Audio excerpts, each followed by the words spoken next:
비디오를 보시는 분은 미투 운동 1편을 보시고 이게 연속으로 지금 2편을 여러분들이 들으시게 되는 겁니다. 그래서 제가 1편 마지막에 말씀드린 것처럼 이 미투 운동에 여러분은 국민의 한 사람으로서 어떤 태도를 갖고 어떤 도움을 주면서 이 운동을 함께 견뎌나갈 수 있는가를 말씀드리고 싶어요. 저는 정치인도 아니고 또 법률을 하는 사람도 아니니까 그런 부분은 제가 말씀드릴 수가 없고, 저는 심리학 박사로서 한 인간으로서 우리가 어떻게 이 운동을 함께 참여할 수 있고 도울 수 있을까만 말씀드릴 수 있을 것 같아요. 4가지로 생각해 보면 좋을 것 같아요. 첫 번째, 피해자를 어떻게 도울 것인가가 여러분들의 첫 번째 역할입니다. 두 번째, 가해자의 가족에 대해서는 어떤 태도를 보여야 되나? 세 번째, 직장에선 어떻게 해야 되나? 네 번째, 사회적으로는 어떻게 해야 되나를 우리가 생각해 볼 수 있겠어요. 첫 번째, 피해자를 돕는 방법. 여러분이 피해자의 친구이든 가족이든 친척이든 직장 동료이든 직장 상사이든 직장 후배이든 여러분 근처에 피해자가 있으면 여러분들의 첫 번째 가장 중요한 역할은 피해자의 마음속에서 죄책감을 없애주는 역할이에요. 왜냐하면 이 피해자는 모든 것으로 인해서 죄책감을 느껴요. 내가 뭘 잘못했을까? 왜 나일까? 내가 옷을 너무 헐하게 입었을까? 내가 행동이 좀 너무 고상하지 않았을까? 뭐 이런 고민들 때문에 막 시달리고 있는데, 또 가해자가 또 이런 일로 인해서 어떤 처벌을 받을 때 내가 꼭 이렇게까지 했어야 될까? 이런 필요 없는 죄책감을 안 받아야 되는 죄책감에서 끊임없이 시달리게 돼 있어요. 그래서 여러분들은 첫 번째, 여러분들은 피해자에게 용기를 주는 게 필요해요. 얼마나 많은 용기가 필요했을 텐데 이렇게 말을 했으니까 이건 가장 많은 용기를 낸 거야. 잘한 거야. 자꾸 말을 해줘야 돼요. 그리고 너 이거 네 잘못 아닌 거 알지? 너는 잘못이 없어. 이런 걸 하는 사람한테 잘못이 있는 거야. 절대 너를 향해서 이렇게 자책하거나 후회하거나 그러지 마. 그래서 이렇게 자책감을 빼줘야 돼요. 그리고 가해자의 어떤 형벌이나 어떤 선택도 너 때문에 일어나는 건 아니야. 너는 있는 상태를 말했을 것 뿐이고, 그 사람이 벌을 받거나 그 사람의 인생의 행로를 선택하는 거는 자기가 한 행동 때문에 오는 거지 네가 말을 했기 때문에 오는 게 아니야. 그것을 확실하게 여러분들이 옆에서 자꾸 여러 번 말을 해줘야 돼요. 두 번째, 여러분은 위로와 힘을 실어주는 역할을 맡으셔야 돼요. 네가 이렇게 당하니까 나도 너무 속상해. 너는 얼마나 속상했겠어. 얼마나 힘들고 지금까지 참느라고. 앞으로는 이제 아무것도 참지 말고 다 말해. 그리고 내가 도와줄 수 있는 건 뭐든지 다 말해. 내가 할 수 있는 거는 내가 다 해줄 거야. 그러니까 앞으로 천천히 생각하면서 또 생각날 때마다 언제든지 전화하고 언제든지 요구하면 내가 도와줄 거야. 너도 할 수 있어. 용기를 내고 네가 이거로 피해자가 되지 말고 너는 여기서 빠져나오는 서바이버가 돼야 돼. 이기는 사람이 돼야 돼. 이렇게 해가지고 사람에게 용기를 줘야 돼. 또 여러분들이 세 번째 해야 되는 기능, 이 피해자가 자살의 가능성이 있는지를 늘 신경 써서 지켜봐야 돼요. 늘 하는 말이 나 같은 사람이 앞으로 더 살 필요가 있을까? 죽는 게 낫지 않을까? 나 죽는 방법 여러 개 생각해 봤어. 뭐 이런 말을 할 때 여러분들 그냥 그딴 말 하지 마 이러고 지나가시면 안 돼요. 심각하게 생각해야 돼. 그리고 집에 갔더니 수면제 병이 2개나 있어요. 왜냐면 잠들 못 자니까 수면제를 많이 받아와요. 그래도 이게 2개나 있니? 아니 혹시 저 필요할까 봐. 뭐 이렇게 말을 얼버무리잖아요. 아무도 수면제 병이 2개 필요하지 않아요. 뭔가를 계획하고 있기 때문에 2개씩 3개씩 타나 넣는 거예요. 이 의사 가서 한 병 받아오고 저희 의사 가서 또 한 병 받아오고 또 딴 의사한테 가서 또 받아오고. 여러분 이거 심각하게 보셔야 돼요. 그리고 죽는 얘기 자꾸 꺼내고 할 때 하루는 갔더니 팔을 그어가지고 흉터가 있어요. 자, 이런 정도로 되면 여러분들이 옆에서 돕는 것도 필요하지만 전문가의 도움이 필요해요.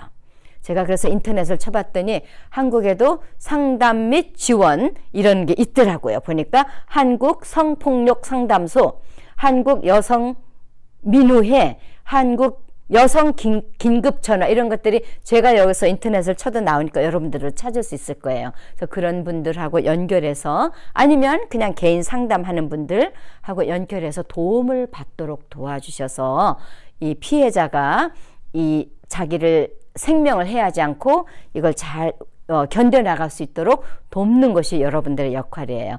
첫 번째는 뭐예요? 죄책감을 없애주는 것. 두 번째, 위로와 파워를 심어주는 것. 세 번째, 자살을 하지 않도록 잘 옆에서 지켜보고 방지해 주는 것.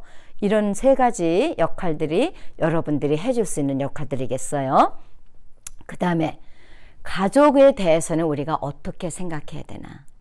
여러분들이 가해자의 아내의 친구이면 아니면 가해자의 딸의 아들의 친구이면 여러분들의 친구를 절대로 가해자와 혼동하지 마세요.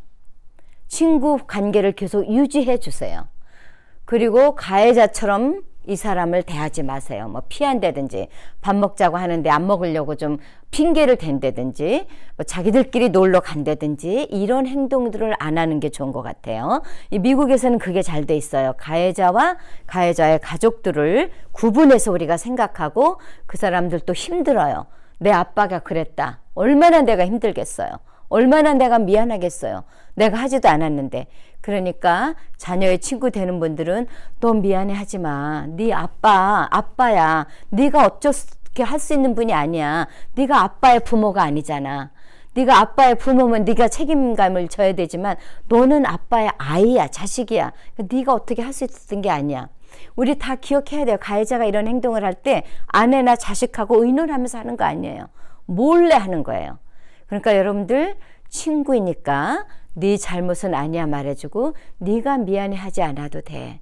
나는 너의 친구이기 때문에 앞으로도 계속 친구일 거야. 이렇게 친구 관계를 유지하면서 이 가족들에게 피해가 가지 않도록 여러분들이 서포트를 하는 그런 관계를 유지하는 게 필요해요. 세 번째, 직장에서는 어떻게 해야 되나? 굉장히 중요해요. 만약에 피해자가 자기 상사에게 아니면 자기 상사에게 그랬으면 다른 분에게 가서 이렇게 피해 당한 것을 밝히면 이 피해자의 직책에 대한 보장이 있어야 돼요. 미국에 사는 것처럼. 절대 피해자가 사직을 하게 만든다든지 퇴사를 시킨다든지 직책을 좌천시킨다든지 하는 일이 없도록 법적 보호가 있어야 돼요. 그래야 이런 말을 마음 놓고 오픈할 수 있는 거예요. 그래서 이 피해자의 직책을 보장하는 거 중요해요. 만약에 가해자가 법정으로 왔다 갔다 하면서 판사로부터 직장으로 다시 돌아가도 된다 했으면 직장에 있는 상사들은 이 가해자를 피해자와 한 공간에서 일하게 하면 안 돼요. 가해자를 옮기셔야 됩니다.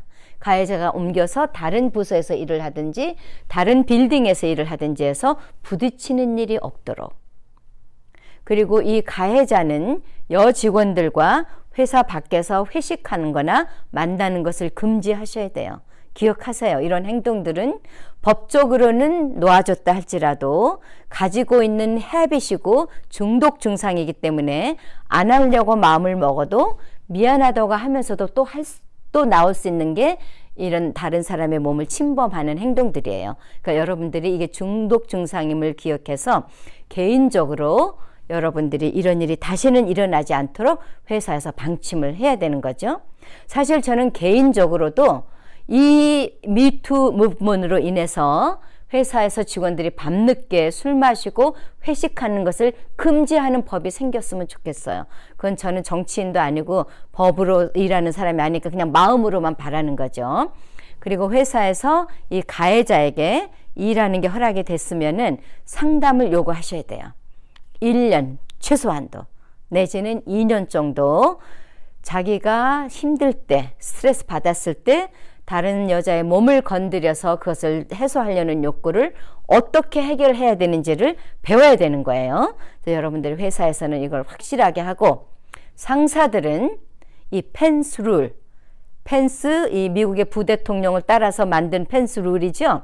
그 사람의 룰이 뭐예요? 아내를 제외한 어떤 여자하고는 혼자 밥을 안 먹는다. 술자리에 갈 때는 늘 꼭 아내를 동반한다. 아주 현명한 룰이에요.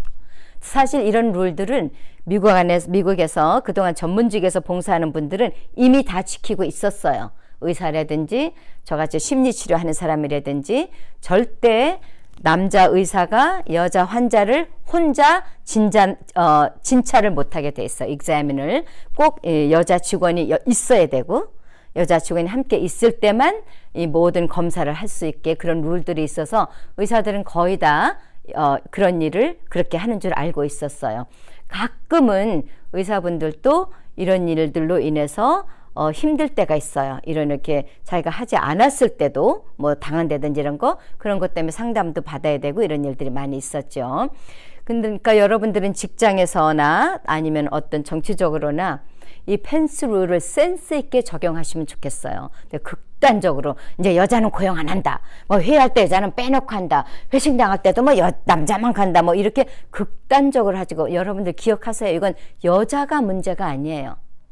남자분들이 조절하지 못하는 것 때문에 문제가 생긴 거지 여자가 있어서 문제가 있던 건 아니에요. 그러니까 이제 앞으로도 여성을 대할 때 인격적으로 존중해주고 여자 직원들하고 대화를 할 때 정숙한 단어를 골라서 정숙한 태도로 여러분들이 여성 직원들을 대하면 아무 문제가 없는 거예요.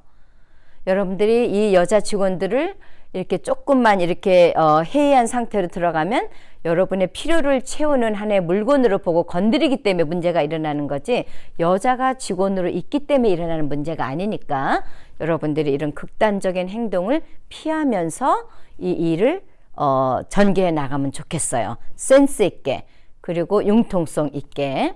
자, 그리고 사회적으로는 우리가 어떻게 해야 되나? 가해자는 법적인 절차를 받으면서 그 법에 맞게 형벌이라든지 어떤 벌칙이 있을 거니까 그걸 우리가 논할 일은 아닌 것 같아요. 그러나 우리가 이게 사회적으로 소셜 미디어를 통해서 아니면 주위에서 리더들이 가해자에게 가는 벌칙으로 피해자가 죄책감을 느끼는 발언을 금지해야 돼요. 여러분의 딸이 몸의 신체를 침범당하는 일을 당해서 상처 후 증후군으로 병을 앓고 있으면 어떻게 할까를 생각해 보시면 여러분들이 피해자를 향한 발언을 어떻게 해야 되는지를 감지할 수 있을 거예요. 그러니까 꼭 그렇게까지 해야 하나 한다든지 달래는 놈이나 대주는 XX나 이런 발언이 인터넷에 뜨는 것은 사회적으로 아주 안 좋은 행동들이라고 말씀을 드리고 싶어요.